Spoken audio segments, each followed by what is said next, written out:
नमस्कार दोस्तों। आप सभी लोगों का स्वागत है हमारे यूट्यूब प्लेटफॉर्म न्यू सृजन एकेडमी पर। जैसा कि आप लोगों को मालूम है, हम लोग आर ओ और पीसीएस के लिए अपनी जो टेस्ट श्रृंखला लेकर चल रहे हैं, जिसमें बहुत ही महत्वपूर्ण क्वेश्चन जो संभावित आने वाले हैं उनको हम लोग डिस्कस करने का प्रयास कर रहे हैं, और जो भी उसमें महत्वपूर्ण आयाम हो सकते हैं उसके, उनको हम लोग देख रहे हैं इसमें। तो इसी क्रम में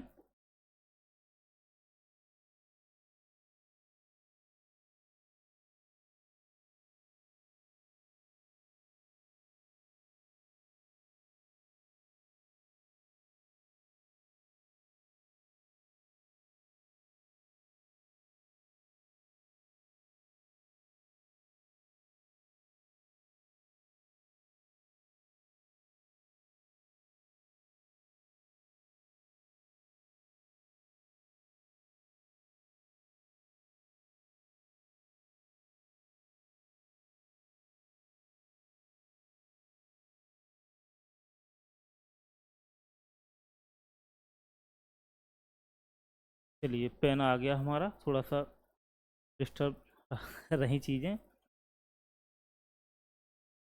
तो जैसा कि मालूम है कि हम लोग एक क्वेश्चन आंसर सीरीज के माध्यम से जितना भी सब्जेक्ट है सारा उसको कवर कर रहे हैं, और एक अलग जो है थ्योरी क्लास भी हम लोगों की चल रही है, जिसमें जैसा कि मालूम होगा आप लोगों को, मिथुन सर हमारे ज्योग्राफी का बैच ले रहे हैं, और मेरे द्वारा भी हिस्ट्री का जो डिटेल एनालिसिस है वो किया जाता है। सारी चीज़ों को देखते हैं।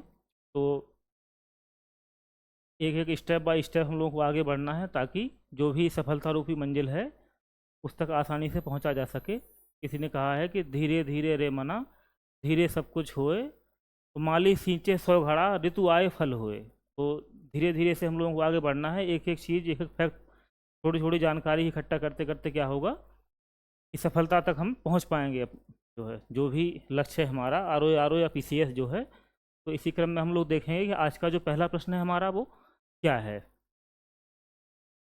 छठी शताब्दी ईसा पूर्व का मत्स्य महाजनपद स्थित था।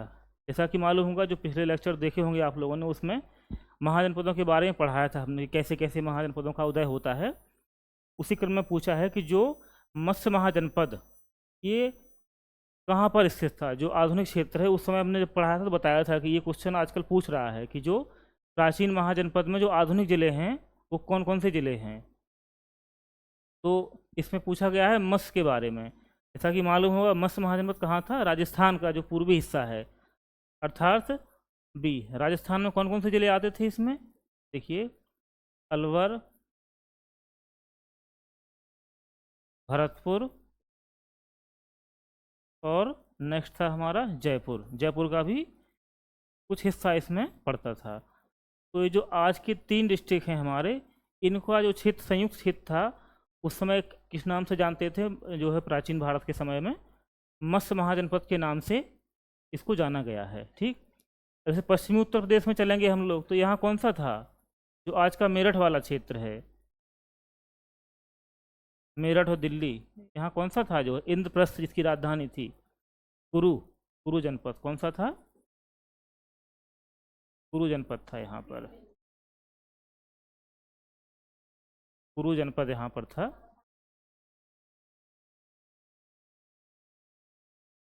कुरु जनपद जो है पश्चिमी उत्तर प्रदेश में था। बुंदेलखंड में कौन सा था, चेदी। इनके सभी के क्षेत्र हमने बताए थे, उस समय बताया भी था कि क्वेश्चन जो आजकल पूछ रहा है उसमें अब राजधानियाँ नहीं पूछता है, क्योंकि राजधानियाँ सबको याद हो गई हैं, वो क्वेश्चन बन चुके हैं लगभग। तो उन्होंने एक नया पैटर्न शुरू किया है, तो उसी क्रम में ये क्वेश्चन जो है देखिए पूछ लिया गया है, और ये आया हुआ क्वेश्चन है। ये जो विगत एग्जाम हो चुके हैं हमारे, उसमें पूछा गया क्वेश्चन है ये। चेदी कहाँ पे था, ये जो बुंदेलखंड क्षेत्र है हमारा, इसकी राजधानी थी सुक्तिमती।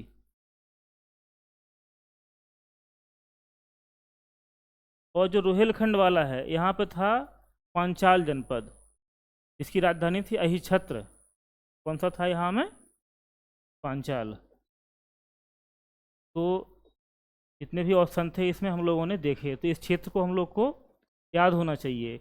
जो भी 16 महाजनपद हैं, क्योंकि बीपीएससी का जो प्रश्न अभी देखेंगे आप, पुराना जो पेपर हो रहा है बीपीएससी ले रहा है, उसमें जो भी महाजनपद उस बिहार के क्षेत्र में पड़ते हैं उसका डिस्ट्रिक्ट पूछ रहा है।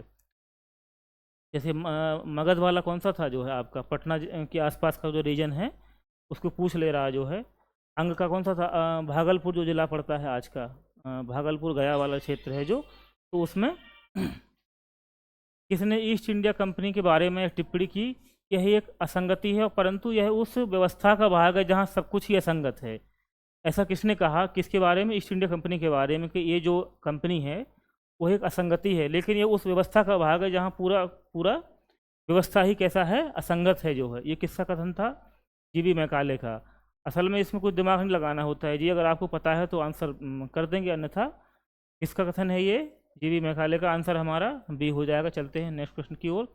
1303 में काकतीय शासकों की सेना में निम्न में से किसकी सेना को वारंगल में परास्त किया था। काकतीय जो शासक था साउथ का जो है, बहुत ही ताकतवर और मजबूत शासन किया इन्होंने, काकतीय शासकों ने। तो हुआ क्या है ना कि जो सर्वाधिक राज्य विस्तार का हम लोग देखेंगे अगर साउथ की ओर, तो वो किसने किया है, अलाउद्दीन खिलजी ने किया है। और खिलजी वंश कब से कब तक रहा है, देखिए हम लोग देखते हैं। खिलजी वंश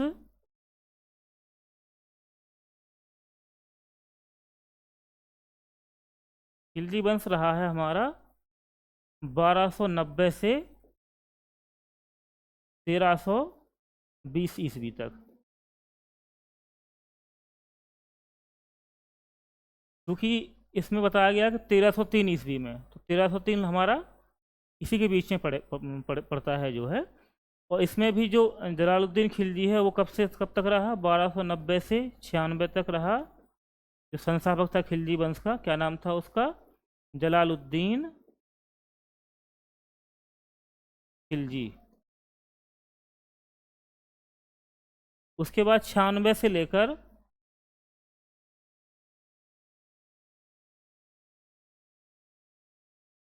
96 से आगे का जो शासन रहा है लगभग, वो किसका रहा है, अलाउद्दीन खिलजी का जो है। 96 के बाद आया कौन, अलाउद्दीन।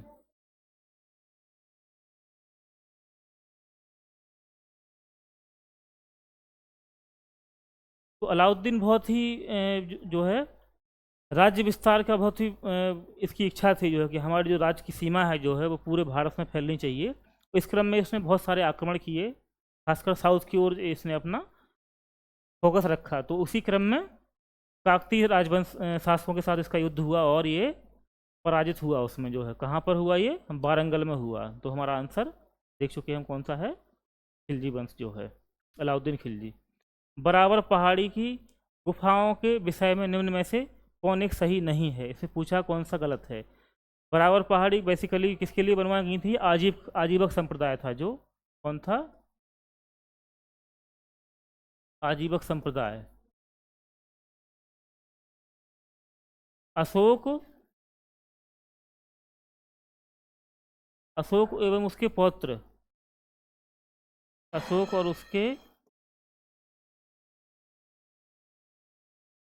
उसके पौत्र दशरथ, इसके द्वारा जो है बहुत सारी गुफाएं, बेसिकली चार जो है इसमें लोमस ऋषि गुफा है, सुदामा गुफा, कर्ण चौपर गुफा। तो इस तरह से जो है ये गुफा और है, उसका नाम याद नहीं पड़ रहा मुझे अभी, कौन सी है, लोमस ऋषि,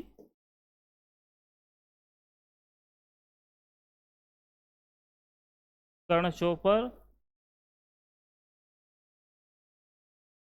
और सुदामा। एक गुफा और है, इसका नाम आप लोग बताइएगा। तो क्या है इसमें, बराबर पहाड़ी गुफाओं के विषय में निम्न में से कौन एक सही नहीं पूछा है इसने। बराबर पहाड़ी पर कुल 4 गुफाएं, बिल्कुल सही बात है। देखो हम बता रहे थे कि 4, ये तो सत्य है, इसमें पूछा सही नहीं है, गलत कौन सा है। 3 गुफाओं की दीवार पर अशोक की अभिलेख भी उत्कीर्ण है, बिल्कुल सत्य बात है ये। अभिलेख इन गुफाओं को आजीवकों को समर्पित होने का उल्लेख करते हैं, ये भी सत्य है कि जो अशोक थे और उसका पौत्र दशरथ, उसने क्या हुआ, आजीवक संप्रदाय के जो भी अनुयायी थे, जो भी व्यक्ति थे, उनके रहने के लिए गुफाओं का निर्माण करवाया था। बराबर एक बिहार में पड़ता है असल में, बिहार का जो जहानाबाद जिला पड़ता है, उसमें इसमें जो आधुनिक जो क्षेत्र है वो कहाँ पर है, बिहार में पड़ता है, इसका जहानाबाद जिले में।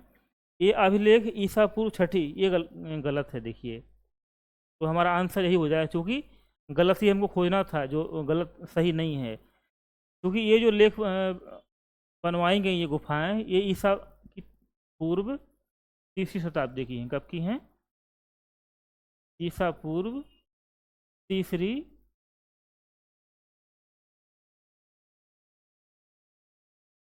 तीसरी शताब्दी की है, ना कि छठवीं। तो हमारा आंसर हो जाएगा इसमें डी। चलते हैं नेक्स्ट प्रश्न की ओर। निम्नलिखित में से कौन सा युग्म सुमेलित नहीं है?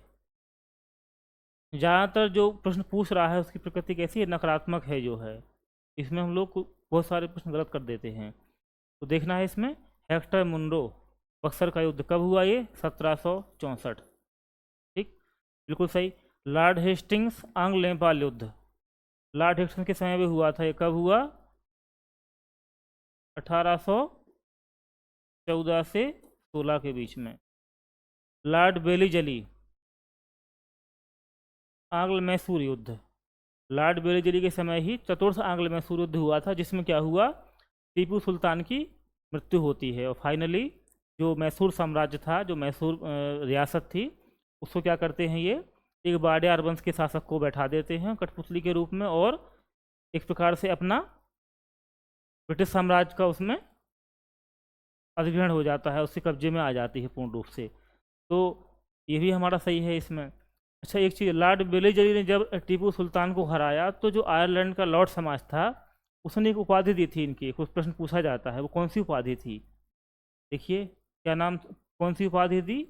मार्क्विस की उपाधि दी इसको। क्या? मार्क्विस की उपाधि से नवाजा। किसको? लॉर्ड बेलीजली को। लॉर्ड कॉर्नवालिस, तृतीय आंग्ल मराठा युद्ध, ये कब हुआ? 1817-18 के समय। ये चूंकि गलत है, इस समय लॉर्ड हेस्टिंग्स था, ना कि कॉर्नवालिस। कौन था इस समय? लॉर्ड हेस्टिंग्स ने मराठाओं का अंतिम रूप से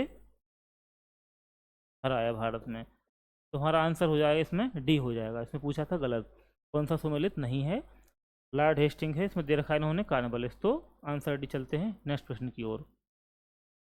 सुमेलित कीजिए था नीचे दिए गए। अच्छा, ये कुछ तीर्थंकरों के नाम हैं और उनकी प्रतिमा, उनको किस प्रतीक के रूप में जो है दर्शाया गया है या मानते हैं, ये मैचिंग दे रखा है हम लोगों को, इसमें देखना है। तीर्थंकर के लक्षण और उनकी प्रतिमा। जैसे मल्लीनाथ, पार्श्वनाथ किससे हैं? सर्प से हैं।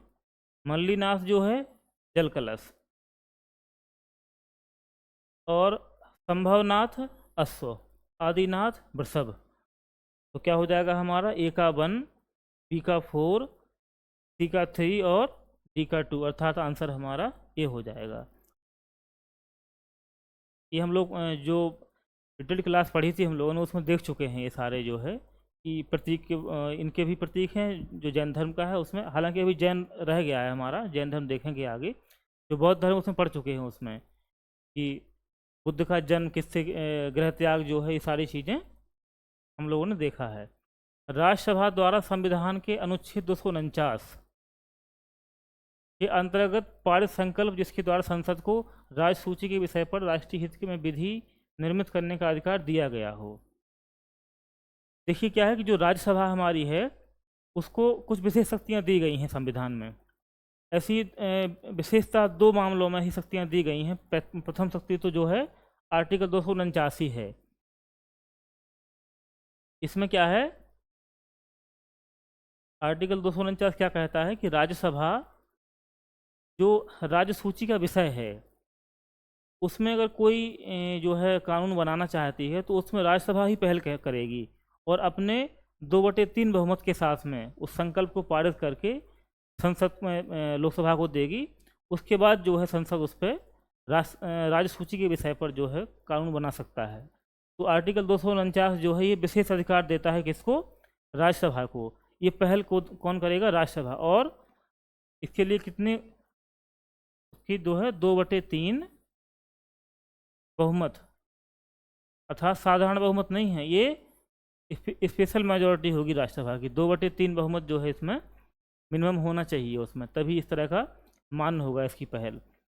तो उसी क्रम में पूछा है कि जो आर्टिकल 249 के तहत कोई प्रस्ताव पारित किया जाता है राज्यसभा के द्वारा, तो ऐसा प्रस्ताव क्या अनंत काल तक रहेगा क्या? एक बार मान लो पास करके भेज दे दिया लोकसभा को कि आप राज्य सूची के विषय पे कोई कानून बना सकते हैं, तो वो उसकी वैलिडिटी कब तक होगी? उसका एक निर्धारित समय होना चाहिए ना, कब तक होगा वो।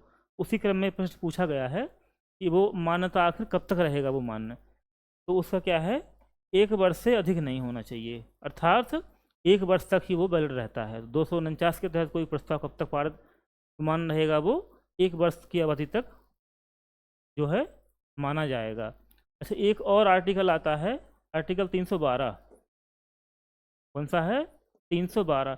इसमें भी राज्यसभा को विशेष शक्ति दी गई है।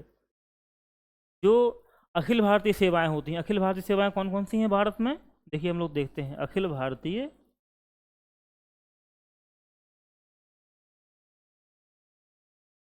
सेवा। अभी जो वर्तमान में अखिल भारतीय सेवाएं हैं वो 3 हैं। आईएएस, दूसरा है आईएफएस, और थर्ड है हमारी आईपीएस, अर्थात Indian administrative service, Indian forest service और इंडियन पुलिस सर्विस। ये 3 जो है अखिल भारतीय सेवाएं वर्तमान में जो हैं। इस तरह की कोई और नई अखिल भारतीय सेवाओं को सृजन करना है अगर, तो ये जो पहल कौन करेगा? ये राज्यसभा करेगी, क्योंकि राज्यों का प्रतिनिधित्व कौन करता है? राज्यसभा करती है संसद में। और संघीय व्यवस्था है भारत की, आर्टिकल 1 पढ़ेंगे तो क्या होगा? भारत जो है राज्यों का संघ होगा। ठीक, आर्टिकल 1 और आर्टिकल 312 को अगर हम संयुक्त रूप से कहा जाए तो क्या है, इससे निकल के आता है संघीय व्यवस्था जो है, कि संघ का जो है, इसमें क्या है कि संघ का मतलब ये हुआ कि जो राज्य हैं और जो केंद्र है उसमें दोनों की बराबर भूमिका है। दोनों के जो है विषय अलग अलग हैं। राज्य सूची के विषय में राज्य अपने कानून बनाता है, संघ का मामला होगा तो संघ बनाएगा, और दोनों के लिए कुछ कंबाइन भी है प्रोग्राम, संवर्धित सूची, जिसे कौन सी सूची में है ये? 7वीं सूची में रखा गया है, अनुसूची 7 में क्या है कि डिवाइड किया गया है तीनों को, कि ये संघ सूची के मामले हैं, ये राज्य के विषय हैं, ये संघ के विषय, और ये समवर्ती विषय हैं, अर्थात दोनों इसमें जो है कानून बना सकते हैं। तो इस तरह की अखिल भारतीय और कोई सेवा का सृजन करना है तो उसमें राज्यसभा ये भी 2/3 बहुमत से ही इसमें होगा। जो 249 में क्या था, 2/3 बहुमत से ही जो है अपना प्रस्ताव पारित करके वो लोकसभा को देगी। सेम प्रावधान इसमें भी है आर्टिकल 312 में। तो ये 2 आर्टिकल ऐसे हैं जो राज्यसभा में विशेष पावर को दिया गया है, क्योंकि राज्यों का प्रतिनिधि कौन है? राज्यसभा है संसद में, तो उसकी बात जो है कौन रखेगी? राज्यसभा रखेगी। इसलिए जो संघीय व्यवस्था है, संघीय व्यवस्था होने के नाते जो प्रावधान इसमें किए गए हैं दर्शाते हैं कि संघीय व्यवस्था, अगर पूछा जाए मेंस में प्रश्न कि क्या भारत में जो है जो भारतीय संघवाद है वो जो है केवल केंद्र की ओर या सशक्त केंद्र की ओर झुका हुआ है, तो आप जब कंक्लूजन में लिखेंगे इसमें तो आर्टिकल 249 और 312 का उल्लेख करके अपनी जो निष्कर्ष को समाप्त कर सकते हैं। उससे दर्शा सकते हैं कि केवल संघ के झुकाव में ही नहीं है, जो ऐसे 2 आर्टिकल जो ऐसे हैं तो कुछ मामलों में राज्यसभा को भी विशेष शक्तियाँ दी गई हैं। तो इस तरह के जब प्रश्न आते हैं तो हम लोग इसमें अपने आंसर में डाल सकते हैं इस चीज़ को।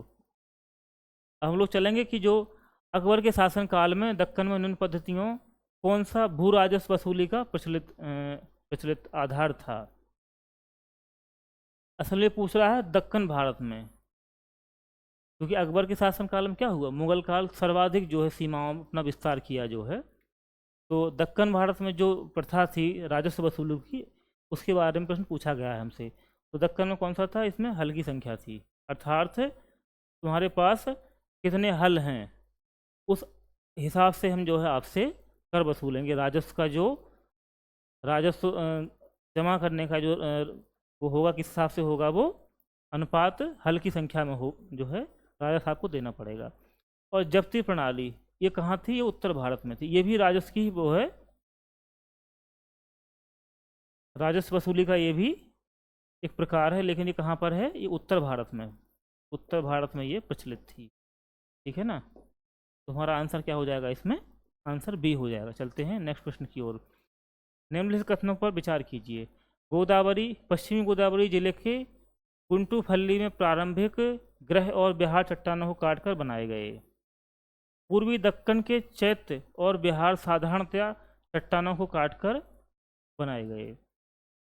देखिए, हम लोग जाएंगे ना दक्षिण भारत में, तो वहाँ पे एक पूरी शैली विकसित हुई है चित्रकला की, और सातवाहन शासकों ने इसमें अपना विशेष योगदान दिया है। और बहुत सारे बिहार और चट्टानों का जो है निर्माण किया गया, उसमें चट्टानों को काट कर बिहार बनाए गए। तो जो हमारा कथन फर्स्ट है, गोदावरी जिले के गुंटूपल्ली प्रारंभिक ग्रह और बिहार चट्टानों काट कर बनाए गए, एकदम सत्य है ये। और पूर्वी दक्कन में चैत्य और बिहार साधारणतः, असल में क्या हुआ ना कि जो भी प्राचीन काल में बनाई गई जो है आजीविकों के लिए हो, चाहे वो बौद्ध जो भिक्षुओं के लिए हो, विशेषतः जो चट्टानों को काट कर ही उसके अंदर गुफाएं और चैत्यों का निर्माण किया गया है। चैत्य हो चाहे बिहार हो, असल में जो चैत्य होते हैं वो पूजा ग्रह होते हैं बौद्ध धर्म में, और बिहार होते हैं ठहरने के लिए, उनके निवास स्थान को बोलते हैं हम लोग बिहार। तो ये दोनों जो है कथन है एकदम सत्य हैं कि दोनों जगहों पर क्या हुआ, चट्टानों को काट कर ही गुफाएं या चैत्य जो है बनाए गए हैं। तो आंसर हो जाएगा हमारा सी। चलते हैं नेक्स्ट प्रश्न की ओर। ऋग्वेद में कई परिच्छेदों में प्रयुक्त अघन्य, देखिए बहुत ही महत्वपूर्ण शब्द है अघन्या, हम लोग पढ़ चुके हैं ये जब वैदिक काल पढ़े थे ना। अघन्या, अष्टकर्णी, देवी तमा, माते तमा, नदी तमा, ये सब सारे शब्दों को हम लोगों ने देखा था उस समय जो है। पर्जन्य, बहुत सारे कम से कम 20-25 ऐसे शब्द हैं जो पूछे ही जाते हैं। अगर आप आर जैसे एग्जाम में बैठ रहे हैं ना, तो ये शुद्ध फैक्ट है, ये आपको याद करना ही पड़ेगा, इसका कोई विकल्प नहीं है दूसरा। तो अघन्या किसके लिए है? ये गाय के लिए हुए। अघन्या का अर्थ होता है जो ना मारे जाने योग्य हो। क्या होता है इसका? जो ना मारे जाने योग्य हो, अर्थात वो कौन है? गाय। तो गाय के लिए एक अष्टकर्णी शब्द भी आया है इस समय। कौन सा? अष्टकर्णी, ये भी गाय के लिए ही था। अर्थात जिस पे अधिकार, ये अधिकार का सूचक है अष्टकर्णी के शब्द जो है, कि जो अधिकार करने योग्य हो। कौन था उस समय? सबसे बड़ी संपत्ति पूंजी गाय ही थी उस समय। तो अष्टकर्णी कहा गया इस संदर्भ में कि वो क्या है? अधिकार करने योग्य है। कौन है वो? गाय है। देवी तमा, माते तमा, नदी तमा, ये किसके लिए? ये थे सरस्वती के लिए। देवी तमा, सरस्वती जो नदी थी उस समय, अर्थात देवियों में श्रेष्ठ। क्या हो जाएगा? देवियों में श्रेष्ठ। इसी तरह से माते तमा, माताओं में श्रेष्ठ। पूछ लेता है अर्थ क्या होगा इसका? माताओं में श्रेष्ठ, या कहें कि महान है जो माताओं में। नदी तमा, अर्थात जो नदियों में बहुत पवित्र है। नदी तमा, नदियों में पवित्र, क्योंकि सर्वाधिक पवित्र नदी जो है किसे माना गया है? सरस्वती को। और सबसे महत्वपूर्ण नदी सिंधु थी हालांकि उस समय। नदियों में पवित्र, सिंधु घाटी में सिंधु नदी है, लेकिन धीरे धीरे क्या होगा? सिंधु का महत्व कम होता चला जाएगा। तो हमारा आंसर इसमें क्या है? सी। अष्टकर्णी किसके, अघन्या शब्द किसके लिए किया गया है? गाय के लिए उपयोग। चलते हैं नेक्स्ट। इस शैलकृत गुफा में 11 सिरों के बोधिसत्व का अंकन मिला है। देखिए होता क्या है ना कि जो भारत की जो परंपरा रही है, जो भी यहाँ पे स्थापत्य है, बहुत ही समृद्ध है वो अपने आप में। एक प्रकार से अगर स्थापत्य पे ही जो है रिसर्च किया जाए तो बहुत सारा इतिहास आपको जो है लेखन की आवश्यकता नहीं पड़ेगी जो है। चूँकि प्राचीन काल में होता क्या था ना कि जो परंपराओं के रूप में ही जो प्रचलन था समाज में जिन मूल्यों का, वो एक दूसरे को गुरुकुल परंपरा में देते जाते थे आप जो है एक दूसरे को। तो उस तरह कोई लिखित साक्ष्य तो नहीं मिला, लेकिन जो कहें कि पुरातात्विक साक्ष्य हैं बहुत ही बृहद पैमाने पर मिले हुए हैं और बहुत ही सुस्पष्ट, सुंदर और प्रभावशाली हैं। इसी क्रम में प्रश्न पूछा गया है ये कि शैलकृत गुफा में 11 स्वरों के बोधिसत्व, मतलब 11 स्वरों बोधिसत्व है जो भगवान बुद्ध है ना, उनके कई अवतारों को दिखाया गया है कि उन्होंने बहुत सारे जन्म धारण किए, तो उनको बेसिकली बोधिसत्व कहा गया है। कि बुद्ध के बनने के जो पूर्व जन्म की उन्हीं जातक कथाएं हैं, उनका जो वर्णन किया गया है पिक्टोग्राफी के फॉर्म में, चित्र के फॉर्म में, बहुत सारी गुफाओं में अलग अलग जो है हम लोग देखेंगे। अजंता, एलोरा, कन्हेरी, कार्ले, बेसिकली ये जो मिलता है ना वो कन्हेरी की गुफाओं में मिलता है। कन्हेरी गुफाएं कहाँ पे हैं? ये महाराष्ट्र है। महाराष्ट्र का जो मुंबई है उसी के पश्चिम में जो गुफाएं पड़ती हैं, वहाँ पर क्या है, कन्हेरी की गुफाएं वहीं पर हैं ये। तो ये बेसिकली बौद्ध धर्म से जुड़ी हुई हैं। किससे जुड़ी हैं? बौद्ध धर्म से।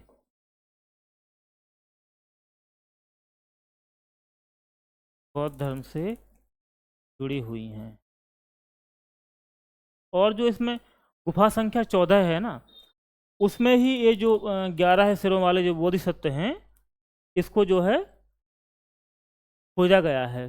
कौन सी पूछ सकता है आगे क्वेश्चन, मान लो इसमें तो पूछ लिया कन्हेरी, कौन सी गुफा है वो? कन्हेरी की गुफा संख्या, बहुत सारी गुफाएं हैं असल में, गुफा संख्या 14। इसमें क्या है, 14 सिर वाले एक बोधिसत्व का जो है अंकन है या उस पर चित्रण है। तो हमारा आंसर हो जाएगा इसमें सी। चलिए देख लेते हैं, ये भी अजंता, अजंता, एलोरा और कार्ले, इनके बारे में भी प्रश्न पूछता है। बहुत ही महत्वपूर्ण, अजंता एलोरा से क्वेश्चन आता ही है। यहाँ का स्थापत्य बहुत ही भव्य है और आज तक जीवित है। ऐसा कहते हैं कि जो एलोरा की गुफाएं हैं, यहाँ पर जो शिव मंदिर बनाया गया था, राष्ट्रकूट शासक थे कृष्ण फर्स्ट द्वारा। तो औरंगजेब का जब शासन आया तो उसने 3 वर्षों तक लगभग 5,000 लोगों को यहाँ पे मंदिर तोड़ने का आदेश दिया। उसके बाद ही वो असफल रहा, उसको तोड़ नहीं पाया। सोचिए कि उस समय का जो स्थापत्य था कितना मजबूत और कितने बेहतरीन तरीके से बनाया गया है कि सोचिए तोड़ना उसको नामुमकिन रहा है। शासकों के लिए भी जो है, जो जो भी संस्कृति के विरोधी थे, चाहते थे कि हिंदू धर्म या जो है, जो हिंदू सभ्यता है, इसका नाश पतन किया जाए, वो भी इसको तोड़ नहीं पाए। तो हमारा आंसर इसमें सी हो जाएगा। अजंता के बारे में थोड़ा देखते हैं हम लोग। अजंता जो गुफाएं हैं बेसिकली वो कहाँ पर हैं? महाराष्ट्र के औरंगाबाद ज़िले में पड़ती हैं ये। और 1983 में इन्हें क्या हुआ, यूनेस्को की 1983 यूनेस्को की विश्व धरोहर स्थल में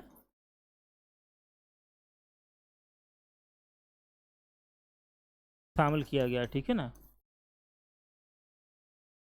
और ये जितनी भी गुफाएं इसमें लगभग 29 गुफाएं पाई गई हैं अजंता में। कितनी हैं? 29। और वो लगभग सभी जो है बौद्ध धर्म से रिलेटेड हैं। किससे हैं? बौद्ध धर्म से रिलेटेड हैं। और ये द्वितीय शताब्दी से लेकर, द्वितीय शताब्दी ईसा पूर्व, द्वितीय शताब्दी ईसा पूर्व से लगभग 5वीं शताब्दी, ईसा पूर्व है ये है 5वीं शताब्दी की बात कर रहा था, 5 जो ईसवी सन के बाद शताब्दी तक के इसमें गुफाएं हैं, या इनको जो है विकास हुआ है इसका। लगभग देखें तो 700 वर्ष हो जाएंगे टोटल, क्योंकि 200 पहले वाले और इस तरफ जो है 500 साल। तो इतना लंबा जो है इनकी विकास का क्रम रहा है। विभिन्न शासकों ने जो भी अलग अलग समय पे आए, उन्होंने अपना योगदान दिया इसमें। तो बहुत ही ये, और सब इसमें कॉमन चीज़ है, किससे हैं ये? बौद्ध धर्म से रिलेटेड। ये प्रश्न जो है याद रखना है, किससे हैं? बौद्ध धर्म।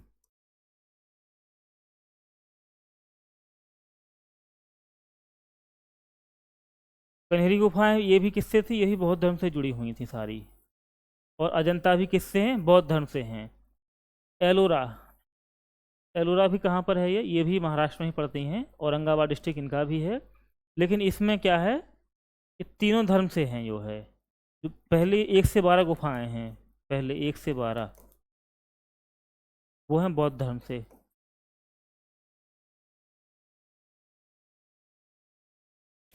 13 से 29 ये है हिंदू धर्म।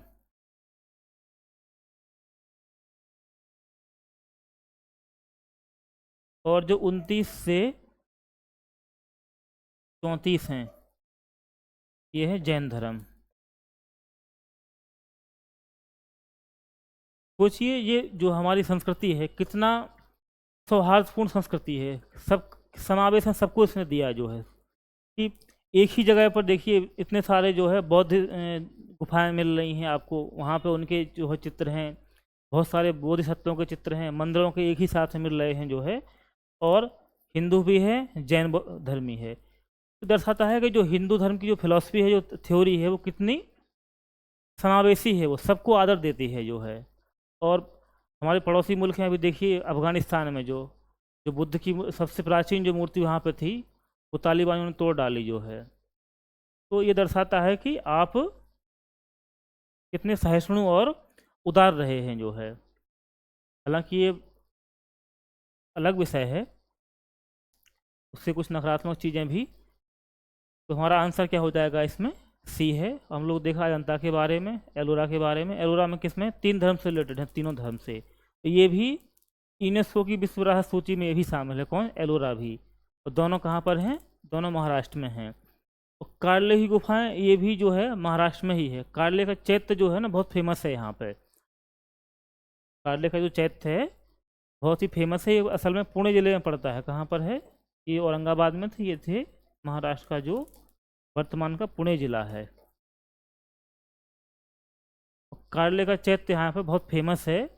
और ऐसा मानना है कि जो सातवाहन शासक रहे हैं उन्होंने शायद इनका जो है निर्माण किया है। पुनीत बरमोरा ने इनका जो है निर्माण किया है। किसने? पुनीत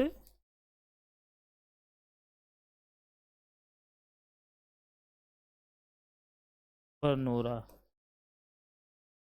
इन्होंने क्या है कि शुरुआती शेप दिया है इसको, शुरुआत इन्होंने की, लेकिन जब आगे सातवाहन शासक आए उन्होंने इसको पूर्णता प्रदान की और इसका जो है अच्छे से जो है उसका निर्माण करवाया, पूर्ण रूप से इसको जो है आकार दिया अपना।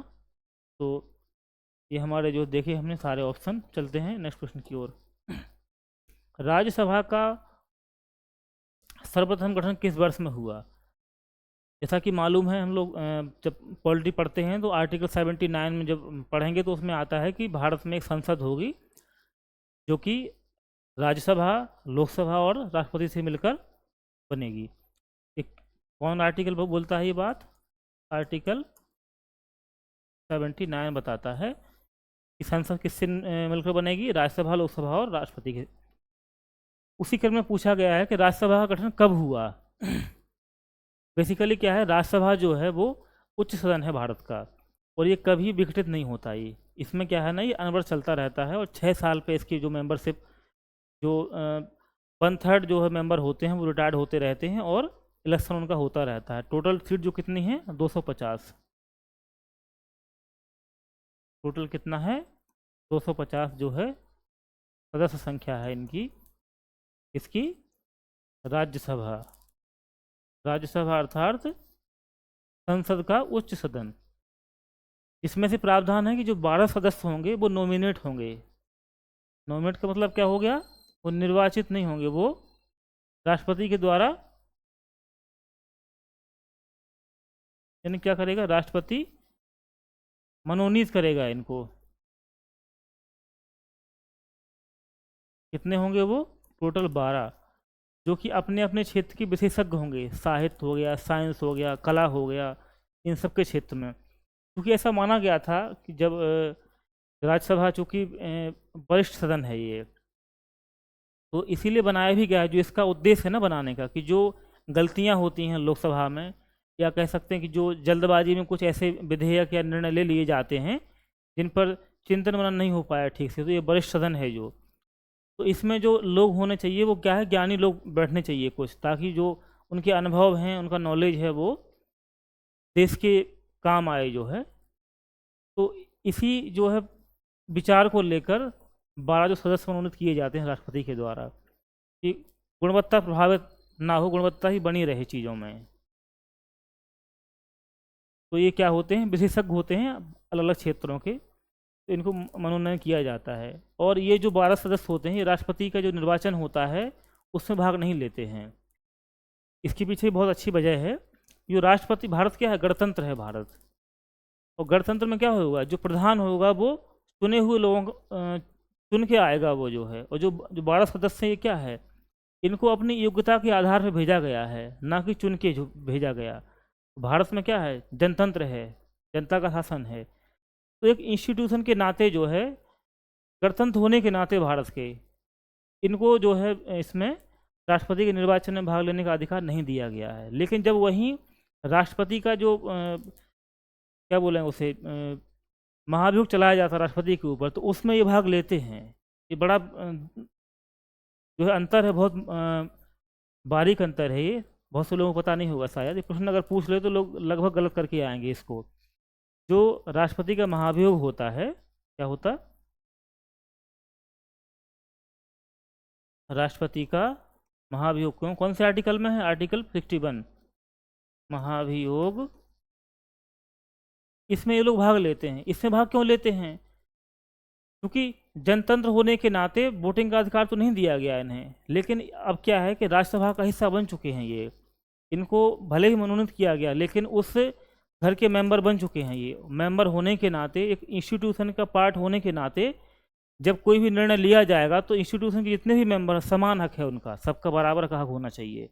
इस आधार पे इनको महाभियोग की जो प्रोसेस होती है, जो प्रक्रिया होती है, उसमें वोटिंग का राइट्स दिया गया है। जो भी हमारे संविधान ने कुछ समय, संविधान निर्माण के समय जो बुद्धिजीवी लोग थे, उन्होंने इस पर, उनके जो मत हैं वो यही हैं जो है। तो हम लोग देखिए कहाँ से कहाँ पहुँच गए। बात चल रही थी राज्यसभा के गठन की, और कहाँ पहुँच गए। तो पूछा है इसमें कि सर्वप्रथम गठन कब हुआ, तो इसका हुआ था 1952 में। कब हुआ? 3 अप्रैल 1952 को इसका गठन हुआ। प्रथम बैठक हुई इनकी 13 अप्रैल 1952 को, अर्थात 13 अप्रैल 1952 को। आंसर हो जाएगा हमारा सी। चलते हैं नेक्स्ट प्रश्न की ओर। निम्नलिखित में से कौन अंतर्राज्यीय परिषद गठन के लिए अधिकृत है? आर्टिकल 263, 263 ये बताता है कि जो है राष्ट्रपति को ये पावर है कि वो क्या करे, अंतर्राज्यीय परिषद का गठन करे। और 1990 में ऐसी पहले अंतर्राष्ट्रीय परिषद का गठन किया गया। इसमें प्रधानमंत्री, 6 केंद्रीय मंत्री और जितने भी स्टेट होते हैं उनके मुख्यमंत्री, और जो यूनियन टेरिटरी हैं उसके उपराज्यपाल, उसके सदस्य के तौर पे जो है परमानेंट सदस्य होते हैं इसके। और मीटिंग होती है, जो भी संघवाद से रिलेटेड, सहकारी संघवाद जो कि भारत में है, उससे रिलेटेड जो भी इशू होते हैं उनको रिजॉल्व करने के लिए, सॉल्व करने के लिए इसको प्राथमिकता दी। तो कौन सा है हमारा आंसर इसमें? बी हो जाएगा। कौन करता है ये? आर्टिकल 263 के तहत पावर किसको दी गई है? राष्ट्रपति को दिया गया है। चलिए नेक्स्ट प्रश्न को देखते हैं हम लोग।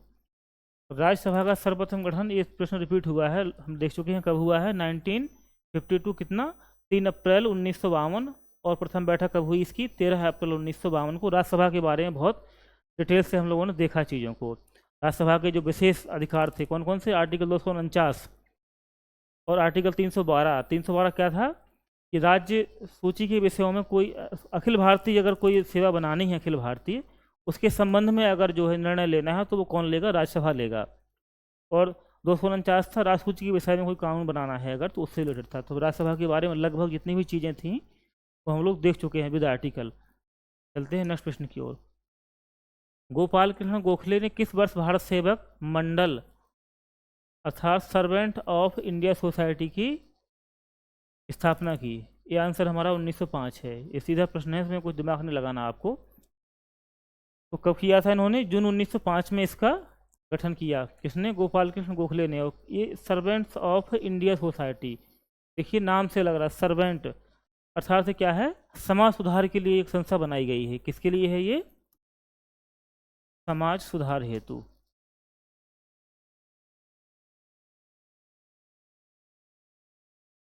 कहाँ पर बनाई गई है? महाराष्ट्र में।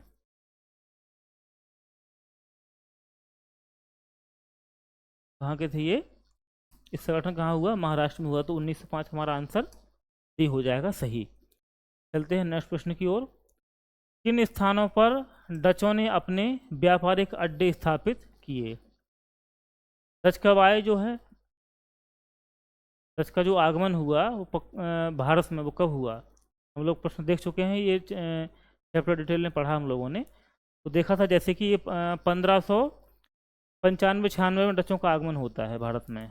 1595 से 96, 1595 से 96 में।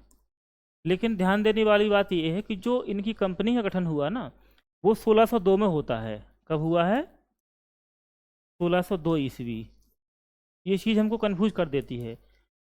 जब पूछता है ना कि जो भारत में आगमन, यूरोपियों के आगमन का क्रम बताइए, तो उसमें डच पहले आएंगे। लेकिन कंपनी गठन की बात पूछे ना कि जो भी यूरोपीय कंपनियों का गठन हुआ है वो किस क्रम में हुआ है, तो उसमें डच पीछे हो जाते हैं और अंग्रेज पहले चले जाएँ, क्योंकि अंग्रेज जो कंपनी थी ईस्ट इंडिया कंपनी, उसका गठन कब हुआ? 31 दिसंबर सन 1600 ईस्वी में इसका गठन हुआ। तो आए तो पहले ही ये भारत में, लेकिन कंपनी की स्थापना उन्होंने बाद में की अपने। और ये डचों की एक सबसे महत्वपूर्ण खूबी क्या थी कि इन्होंने जो भारत के सूती वस्त्र व्यापार था, जो सूती वस्त्रों का जो व्यापार था उसको फेमस किया इन्होंने, ना कि मसालों को। बाकी जितने भी कंपनियां आई हैं उन्होंने मसालों के लिए जो है विशेष फोकस था उनका, इन्होंने सूती वस्त्र फोकस किया। तो ये भी पूछा जाता प्रश्न बहुत डचों के बारे में। तो आंसर हम लोगों को अब पूछा है कि अपने व्यापारिक अड्डे कहाँ कहाँ स्थापित किए। नागपट्टनम, चिंसुरा, मछलीपट्टनम, ये तो बहुत ही फेमस अड्डे थे इनके, डचों के। सूरत भी आपको मालूम ही होगा, कोचीन भी मालूम होगा, बाकी भरूच, आगरा, अहमदाबाद और पटना, ये भी बाद के समय में इन्होंने वहाँ पे भी अपना व्यापार का विस्तार किया और वहाँ पे भी खोले। तो क्या है हमारा आंसर? उपरोक्त में से सभी हैं इसमें। मतलब जितने भी जगह दी गई हैं इनमें लगभग सभी जगहों पर डचों ने अपने व्यापारिक अड्डों को खोला। चलिए नेक्स्ट प्रश्न देखते हैं कि ईस्ट इंडिया कंपनी के बारे में टिप्पणी किसने की? कि कंपनी एक असंगति है, परंतु यह उस व्यवस्था का भाग है जहां सब कुछ ही असंगत है। ये प्रश्न हम लोग देख चुके हैं, दोबारा आया है। तो इस किसने कहा? ये जीबी मैकाले ने कहा। चलते हैं नेक्स्ट प्रश्न की ओर। 6ठी शताब्दी ईसा पूर्व का मत्स्य महाजनपद, ये भी रिपीटेड क्वेश्चन है। कहाँ था? राजस्थान में। क्षेत्र कौन सा था? अलवर, भरतपुर और जयपुर का भी कुछ क्षेत्र जो है, जो आधुनिक अलवर, भरतपुर और जयपुर राजस्थान का हिस्सा है, उसमें मत्स्य महाजनपद हुआ करता था। कब? प्राचीन समय में। प्रोटेम स्पीकर सामान्यतः किसे नियुक्त किया जाता है? देखिए अभी कुछ दिन पहले ही प्रोटेम स्पीकर की चर्चा आप लोगों ने सुनी होगी, न्यूज़ में भी और टीवी में हर जगह जो है, चूँकि अभी 18वीं लोकसभा का जैसे गठन हुआ है। तो प्रोटेम स्पीकर असल में हो क्या, जो आर्टिकल 99 पढ़ेंगे हम लोग, आर्टिकल 99, इसमें व्यवस्था है कि जो भी संसद सदस्य चुन के आएंगे तो राष्ट्रपति या उनके द्वारा नियुक्त कोई व्यक्ति जो है इनको शपथ दिलाएगा। तो इसी क्रम में जो है एक ऐसा चलन है भारतीय जो संसदात्मक जो कार्य प्रणाली है उसमें ऐसा प्रचलन में है कि जो नई लोकसभा का चयन होने के बाद जो सदस्य शपथ लेने के लिए जाते हैं संसद में सर्वप्रथम, तो उनको शपथ दिलाने क्रम में क्या होता है, एक प्रोटेम स्पीकर चुना जाता है, जो कि आर्टिकल 99 से जुड़ा हुआ है। और ये परंपरा बन गई है कि जो सबसे वरिष्ठतम सदस्य होगा लोकसभा का, सबसे वरिष्ठतम उम्मदराज व्यक्ति होगा, उसे ही ये जो है चुन लिया जाता है। किसके पद पर? प्रोटेम स्पीकर के पद पर जो है। तो जो अभी लोकसभा चुन के आई है, गठन हुआ है जिसका, इसमें ये प्रश्न पूछा जा सकता है कि अभी वर्तमान जो लोकसभा का गठन हुआ है नई 18वीं, इसमें जो प्रोटेम स्पीकर का पद है वो किसे दिया गया था, अर्थात किसने जो है समस्त जो भी सांसद हैं, मंत्रीगण हैं, उनको शपथ दिलाने का कार्य किया। तो वो कौन है? भर्तृहरि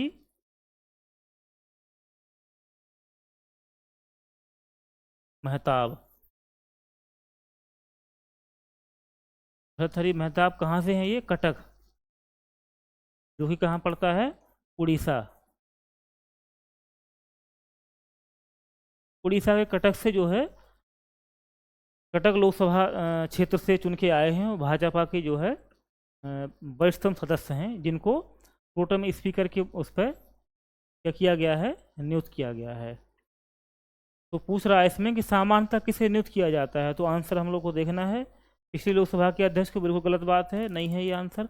लोकसभा के उपाध्यक्ष को, ये भी नहीं है। नवनिर्वाचित लोकसभा के वरिष्ठतम सदस्यों को, देखिए यही हमारा आंसर मिल गया ना। जितने भी नवनिर्वाचित लोकसभा के सदस्य आए हैं उसमें से जो सबसे उम्मदराज व्यक्ति हैं उनको प्रोटेम स्पीकर बनाया जाता है। चलते हैं नेक्स्ट प्रश्न की ओर।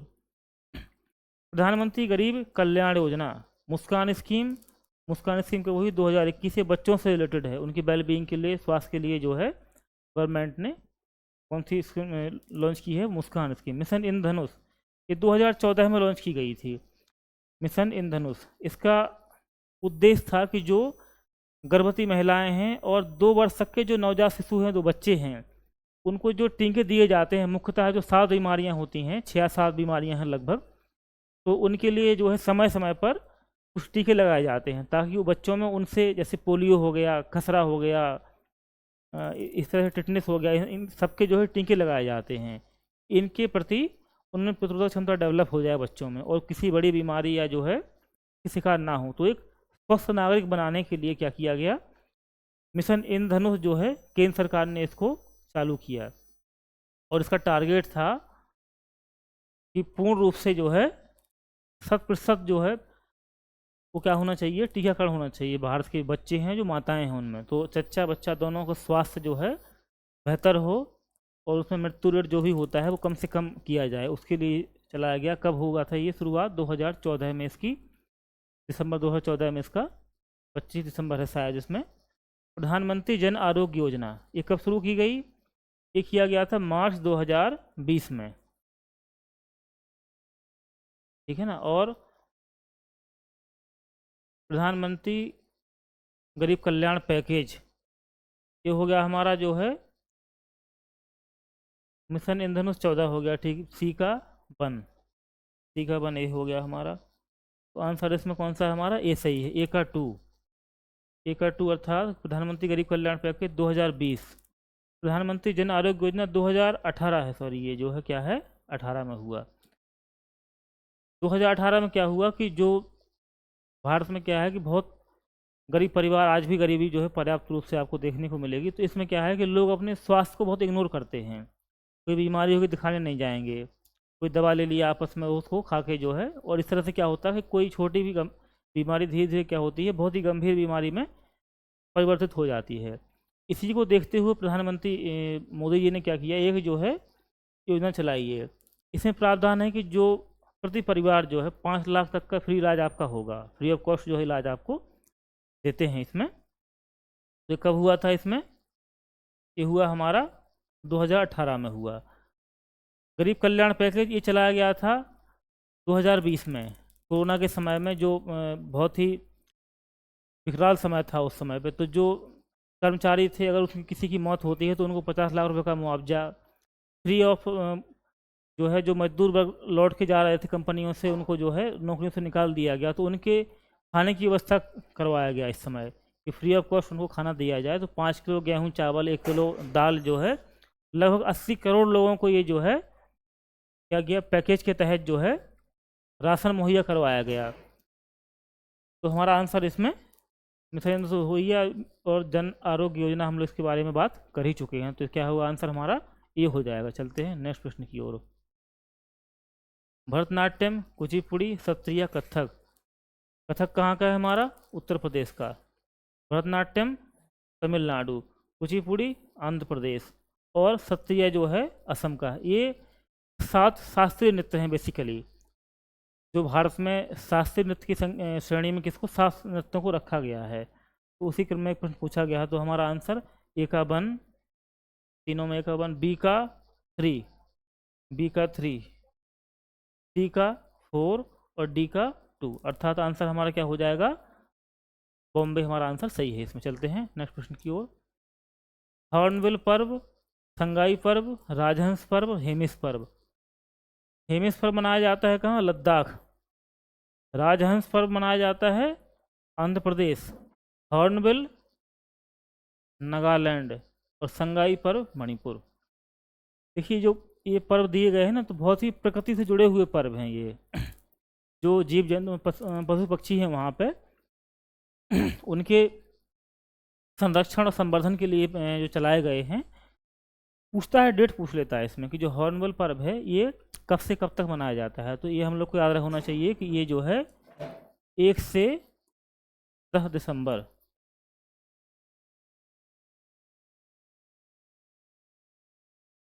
बेसिकली पक्षी है ये जो नागालैंड में पाया जाता है, और नागालैंड का राजकीय पक्षी है ये। तो हॉर्नबिल को जो है मनाते हैं, और ये अभी जो दिसंबर आ रहा 2024 का जो है, तो ये 25वां वो होगा, कौन सा, 25वां वार्षिक महोत्सव। वार्षिक महोत्सव क्योंकि इसकी शुरुआत कब से की गई है, 2000 से चालू है। कब से चालू है ये, सन 2000 से ये अपना चालू है जो है, कौन सा, हॉर्नबिल महोत्सव जो है। तो 25वां होगा। जो हॉर्नबिल जो पक्षी है ना, ये बहादुरी और पवित्रता के लिए जाना जाता है। किसमें? नागालैंड का जो समाज है, नागाओं का समाज है, ठीक है ना। संगाई पर्व, संगाई क्या है? एक हिरण की प्रजाति है ये, या कहें कि हिरण है। तो कहाँ पाया जाता है ये? मणिपुर में। मणिपुर का जो केबिल लामजाओ जो राष्ट्रीय उद्यान है, उसमें विशेषताएं पाए जाते हैं। तो संगाई वहाँ का जो है राजकीय पशु भी है, तो उन्हीं के नाम पर ये पर्व जो है मनाया जाता है। ये कब मनाया जाता? ये मनाया जाता नवंबर में। तो आप देखेंगे कि जो 21 नवंबर से 30 नवंबर का समय है, जो है 21 नवंबर से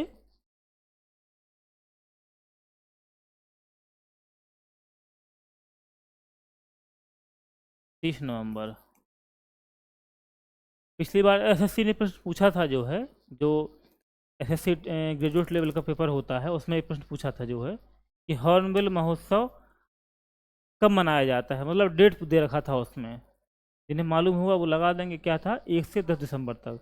आगे यही पूछ सकता है संगाई पर्व, तो जो है तो फैक्चुअल प्रश्न पूछना हो तो इस तरह के प्रश्न पूछ लेता है। राजहंस पर्व क्या है? ये आंध्र प्रदेश में जो पुलकिट लेक है, उसके आसपास जो एक पक्षी अभ्यारण्य भी है इसकी, जो है तो पुलकिट लेक के आसपास जो है बढ़ावा देने के लिए, पर्यटन को बढ़ावा देने के लिए ये राजहंस पर्व मनाया जाता है। राजहंस का तात्पर्य है, ये हंस की ही एक प्रजाति है जो कि गुलाबी पंख, गुलाबी कलर की होती है। तो विशेष उसी के नाम पर जो है ये सर्दियों के समय में इस पर्व का आयोजन किया जाता है। किसके द्वारा? आंध्र प्रदेश सरकार के द्वारा, जो है। और हेमिस पर्व क्या है? ये बौद्ध धर्म से जुड़ा हुआ पर्व है, जो कि लद्दाख का जो लेह डिस्ट्रिक्ट है वहाँ पे इसका आयोजन किया जाता है। उसमें जो बौद्ध कलाएँ हैं, बौद्ध जो है बौद्ध भिक्षु एक प्रकार से अपना जो भी धार्मिक कार्यक्रम होता है उसको बड़े हर्षोल्लास के साथ में अपना आयोजन करते हैं। तो हमारा आंसर देखना है हॉर्नबिल ए का 4, ए का 4 जो है दोनों में है। संगाई पर्व बी का 2, ये मिल गया। सी का 1 राज और हेमेसाई, आंसर हो जाएगा हमारा सी। चलिए नेक्स्ट प्रश्न की ओर चलते हैं। मधुबनी बिहार, पटचित्र उड़ीसा, लेपाक्षी आंध्र प्रदेश। लेपाक्षी कहाँ पर है? आंध्र प्रदेश में। और बार्ली महाराष्ट्र। असल में ये चित्रकारी हैं वहाँ की जो स्टेट हैं।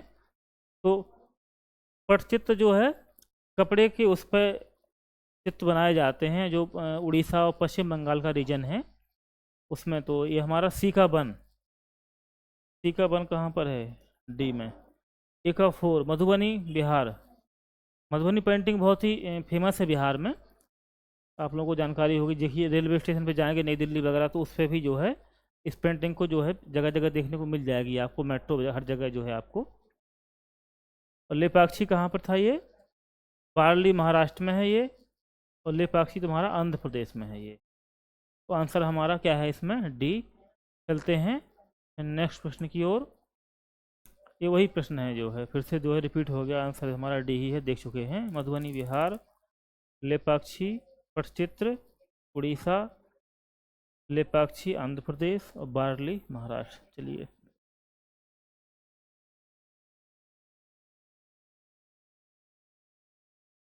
तो आज का जो सीरीज था हमारा यहीं तक था, जो है तो आप लोगों ने देखा। चलिए मिलते हैं नेक्स्ट अगले दिन जो है अगली नए प्रश्नों के साथ में, और इसी तरह से हम लोग डिटेल डिस्कशन करेंगे। जो भी आपके डाउट्स हैं या कोई है तो उसको कमेंट में करिए आप, जैसा भी अच्छा लगता है या जो भी आपको कहीं डाउट है तो आप प्रोत्साहन भी दीजिए हमें, और हमारी जो मेहनत है इसको सार्थक कीजिए, या कहें कि जो है मोटिवेशन हमको दीजिए जो है, ताकि इस तरह का प्रयास हम लोग अपने जो है कंटिन्यू करते रहें। चलिए इसी के साथ जो है धन्यवाद।